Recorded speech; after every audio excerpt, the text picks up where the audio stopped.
Welcome back to the channel, good friends. Brian from Apex Detail. Today we are going to showcase the Vonixx V-FLOC pH neutral car shampoo and also the Snow Foam Cannon from Vonix. This is the Modelo Fast Snow Foam Cannon.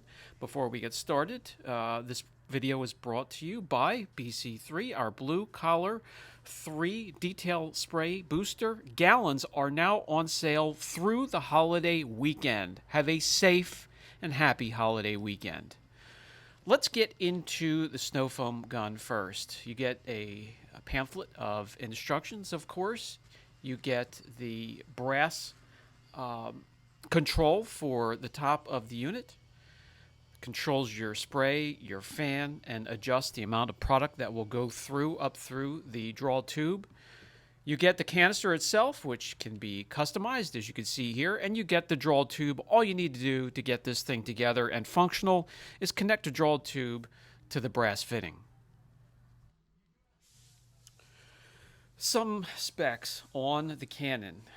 We have 1.7 gallon per minute minimum and a PSI range of 1,000 to 5,000. And it works well on gas or electric pressure washers. Today, I'm going to use it on our electric pressure washer. Here at the shop, we use electric pressure washers the most. Somewhere around 2,000 PSI is really all we need. When we deal with coatings and films on a daily basis, you don't need anything crazy strong. 60 mils or 2 ounces in the foam lance reservoir or container. And you can see how thick it is, molasses thick, and smells a bit of grapes. Dump it in the canister. Fill the rest 3/4 of the way up, preferably with warm water, and we use filtered fresh spring water.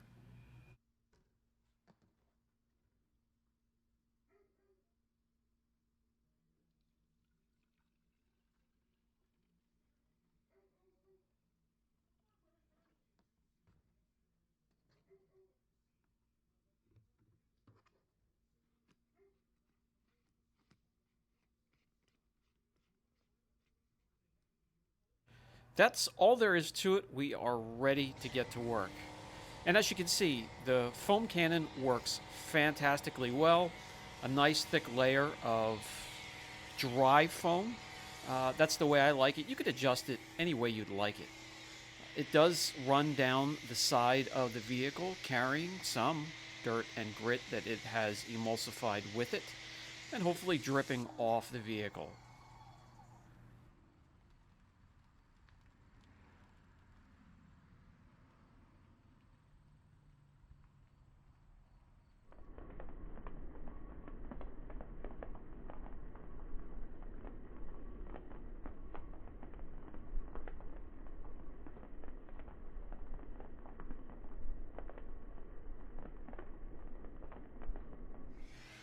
The valve on top of the cannon controls mixture of soap and water for more or less foam. The rotating adjustable nozzle on the front of the cannon will change the foam spray pattern. It is recommended that after every use, turn the valve on top of the cannon and position it where it can spray just water.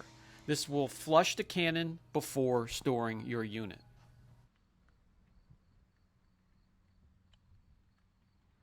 We're going to get to the shampoo in just a minute, but it does boast of having a ton of lubrication, and boy, does it.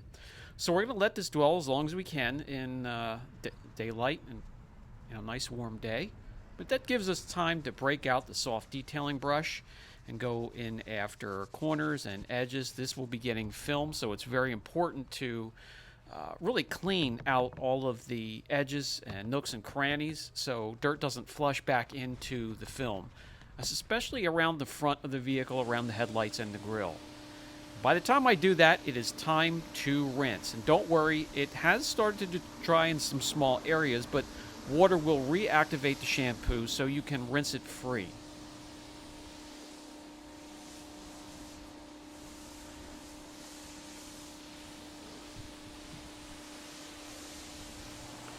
Rinsing all of the gaps between panels and the corners and little cracks and areas that are hard to reach is just as important to flush out as much as the grit and dirt that this shampoo has broken down. Flush it out and get it out of there.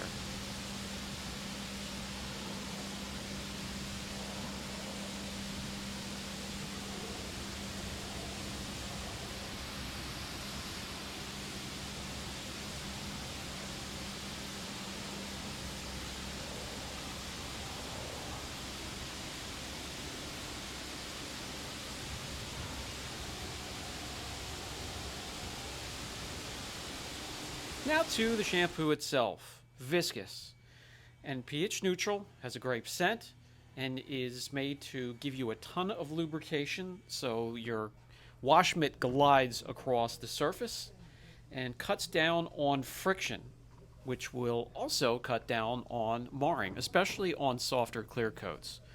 The thick ribbons glide easily and nestle down onto the bottom of your bucket, and before you get out to dip your mitts in there and make some suds, those ribbons have dissolved into the water. Really neat to see.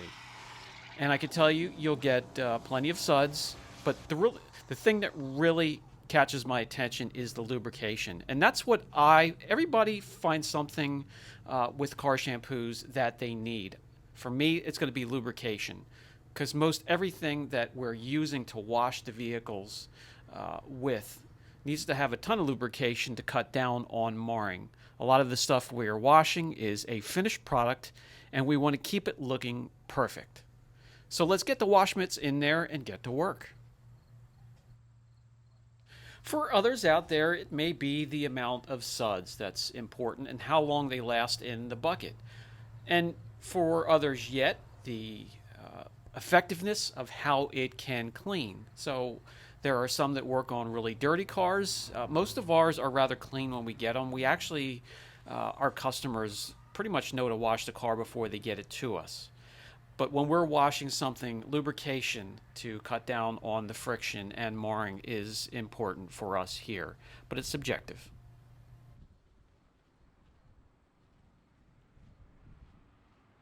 Doesn't really seem to matter how much you work each panel. That wash mitt will give you a nice, smooth, gliding ride across the panel with that shampoo in between, cutting down on the friction. And since we're putting paint protection film on the front of this vehicle as well, we're really going to concentrate on the edges and the cracks in the corners and around the headlights and the grille area as well with the wash mitt and the shampoo. And once again, just like the foaming process or the foaming step, the shampoo, even if it slightly starts to dry on the surface, will reactivate with the water and rinse free with no spotting or staining whatsoever.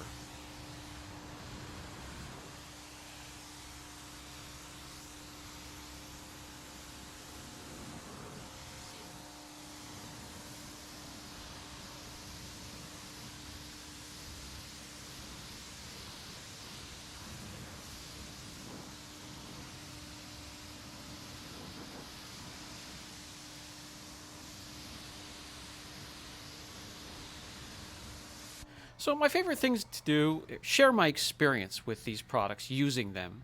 I think that's the most important thing. And with this product here, the wash process was relaxing, it was easy, made it fun. I can recommend it. It has a ton of lubrication, a nice scent to it, plenty of suds. I'll have to wait to see when we get something really hammered and dirty that hasn't been washed in 6 months, but that really happens, so I'll have to wait for that occasion. And then we'll see how the cleaning power is on the shampoo. But for now, on the channel, we'll give it an 8 out of 10. Hope that helps. I'll put a link down below so you can look into it further. Brian from Apex Detail. Catch you in the next video.